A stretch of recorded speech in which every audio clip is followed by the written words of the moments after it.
Good morning, students. Welcome to ME 309 class.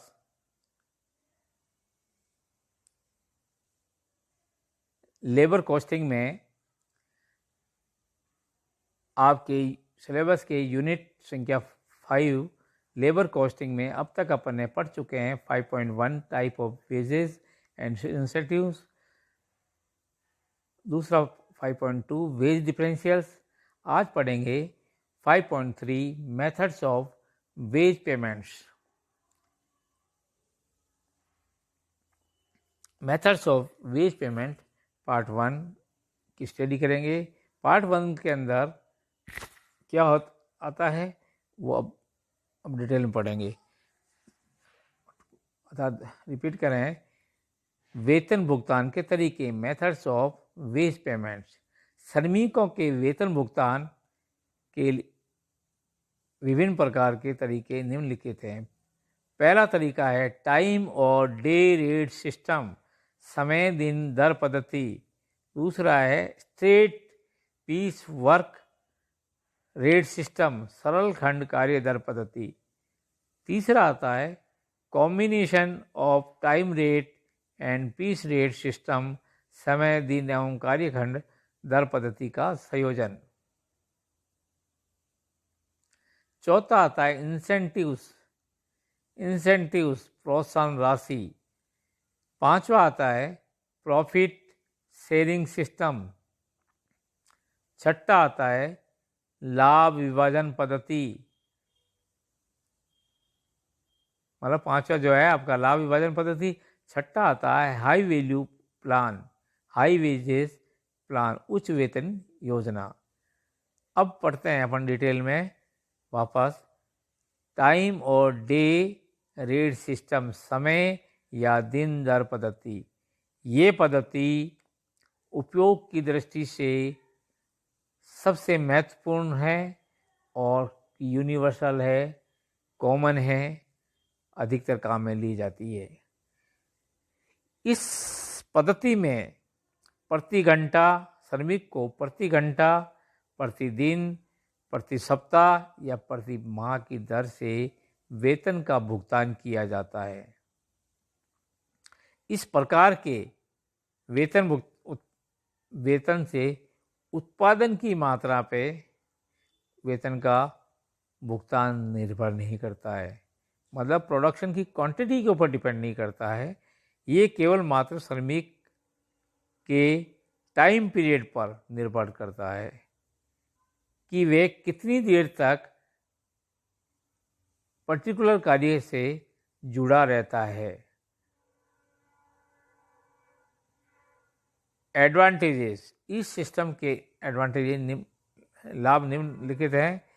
पहला लाभ जो है, इस पद्धति में पूर्व से ही श्रमिक को ज्ञात रहता है कि उसे कितना इस कार्य हेतु भुगतान किया जाएगा। अतः श्रमिक एवं नियोक्ता में बहसबाजी नहीं होती कि वेतन कितना मिलेगा। अर्थात श्रमिक जो है पहले से जानता है कि मैं जिस कार्य से एंगेज हूँ, जिस कार्य से जुड़ा हुआ हूँ, जो कार्य मैं कर रहा हूँ, उस कार्य का वेतन जो है उससे कितना मिलेगा पहले से तय है। दूसरा, इस पद्धति में श्रमिक की क्षमता में कमी होने पर भी उसका वेतन निश्चित रहता है। चाहे प्लांट में किसी भी प्रकार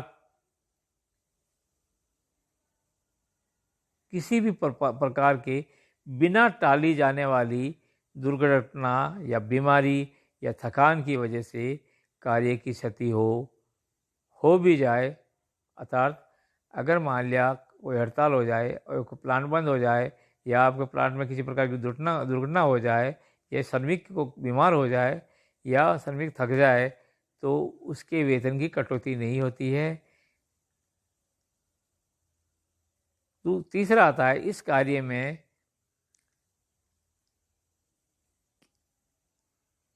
किसी प्रकार कार्य की गुणवत्ता पर प्रभाव नहीं पड़ता है, क्योंकि कार्य को शीघ्रता से करने की ज़रूरत कम रहती होती है, या कार्य को निपटाने की शीघ्रता नहीं होती है। चौथा बिंदु आता है धीरे काम करने से, स्थिर काम करने से मशीनों की या इक्विपमेंट्स की या टूल्स की मिस हैंडलिंग नहीं होती है। तो मिस हैंडलिंग का नुकसान जो है उससे बच जाते हैं। पांचवा जो आता है मशीन के खराब होने, बिजली की कटौती होने या किसी भी वजह से कार्य में, चाहे और कोई भी वजह हो, से कार्य में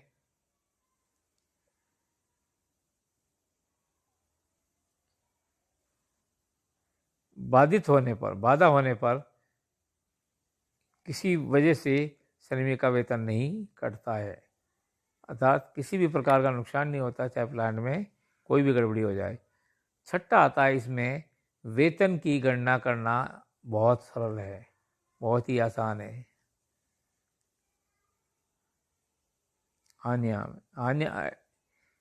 अब डिसएडवांटेज जो है, नियोक्ता को मतलब धीमा कार्य करने वाले और आलसी श्रमिकों के कारण इनको दिए गए वेतन का नुकसान उठाना पड़ता है।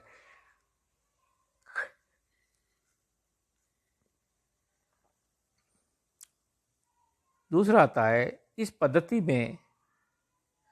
पद्धति से उत्पादन कम होता है। उत्पादन हेतु अत्यंत अनुशासन रखना पड़ता है, अर्थात कार्य की गुणवत्ता बरकरार रखने के लिए अनुशासित सुपरविजन की व्यवस्था करनी पड़ती है, ताकि श्रमिक जो है अपनी गुणवत्ता जो है वो मेंटेन कर सके।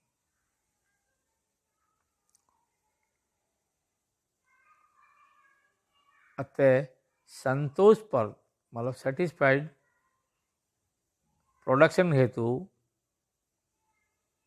योग्यताधारी सुपरवाइजर या फॉरमैन की आवश्यकता पड़ती है।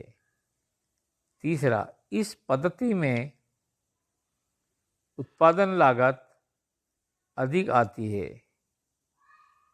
अगर कहीं ये सिस्टम फॉलो करते हैं तो इसकी वजह से प्रोडक्शन लॉस जो है वो अधिक होता है, प्रोडक्शन कॉस्ट की लॉस जो है वो अधिक होता है।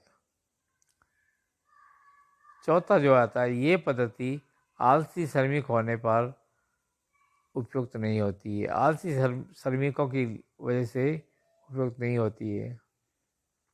इस पद्धति में जो इनएफिशिएंट श्रमिकों के मतलब दक्ष श्रमिक जो होते हैं, उनकी संगत में दक्ष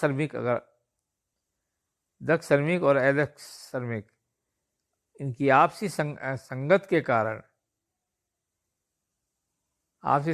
के कारण कार्य पर बहुत अधिक प्रभाव पड़ता है। इस कारण से उत्पादन की क्षति होती है।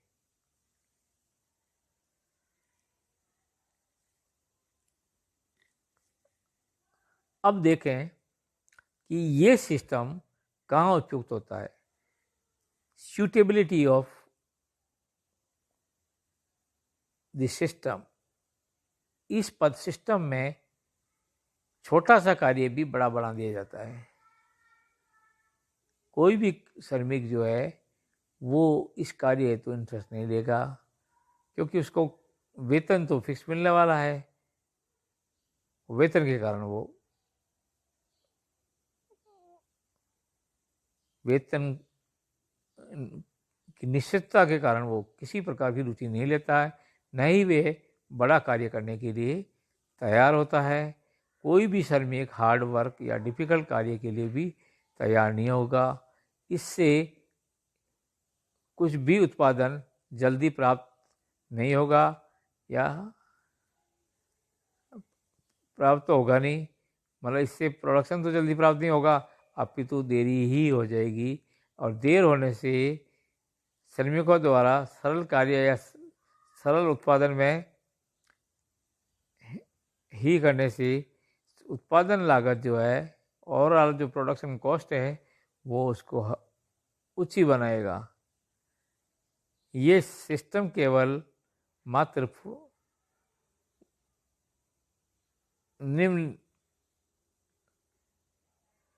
के लिए फायदेमंद रहता है, अर्थात जो जिनका आवर्स के हिसाब से कार्य कर रहा है। किसको? Foreman, supervisor, time keeper, cleaner,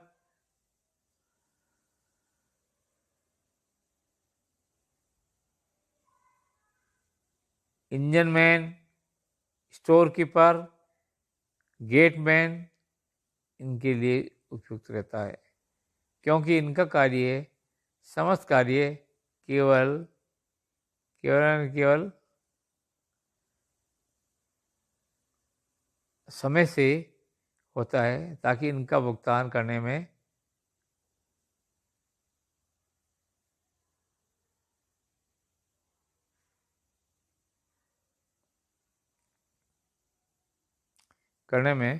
फायदेमंद होगा।